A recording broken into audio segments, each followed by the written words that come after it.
کیا واقعہ انسان سے اتنی بڑی غلطی بھی ہو سکتی ہے کہ وہ اللہ کی نعمتوں کے بعد بھی گمراہی اختیار کر لے؟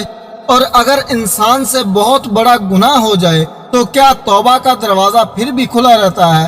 آج سورۃ البقرہ کی اس عظیم آیت میں اللہ تعالی ہمیں توبہ، معافی اور اپنی رحمت کا ایک حیرت انگیز درس دیتے ہیں۔ قرآن کریم کی سورۃ البقرہ کی آیت نمبر 54 میں اللہ تعالیٰ فرماتے ہیں، اور یاد کرو جب موسیٰ نے اپنی قوم سے کہا، تم نے بچھڑے کو معبود بنا کر اپنے اوپر ظلم کیا ہے، پس اپنے پیدا کرنے والے کے حضور توبہ کرو، پس یہ تمہارے لیے بہتر ہے۔ پھر اللہ نے تمہاری توبہ قبول فرما لی، بے شک وہی بہت توبہ قبول کرنے والا، نہایت رحم والا ہے۔ سبحان اللہ۔ یہ آیت گناہ سے زیادہ اللہ کی رحمت کا پیغام دیتی ہے۔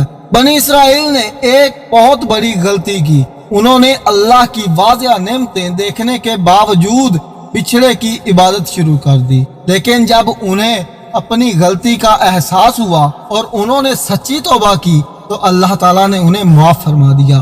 میرے بھائی، میری بہن، یہ آیت ہمیں امید دیتی ہے کہ گناہ کتنا ہی بڑا کیوں نہ ہو، اگر توبہ سچی ہو، دل نادم ہو اور انسان اللہ کی طرف لوٹ آئے تو اللہ کی رحمت اس کے گناہوں سے کہیں زیادہ بڑی ہے۔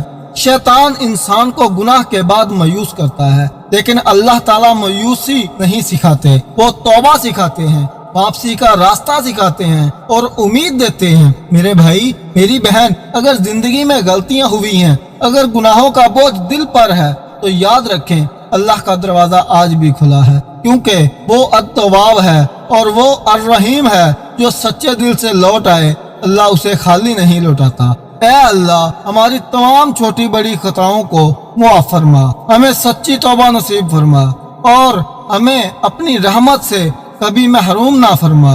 آمین یا رب العالمین۔ اگر آپ قرآن کو آسان الفاظ میں سمجھنا چاہتے ہیں تو اس چینل کو سبسکرائب ضرور کر لیجئے اور یہ پیغام صدقہ جاریہ دوسروں تک بھی ضرور پہنچائیے۔ جزاک اللہ خیر۔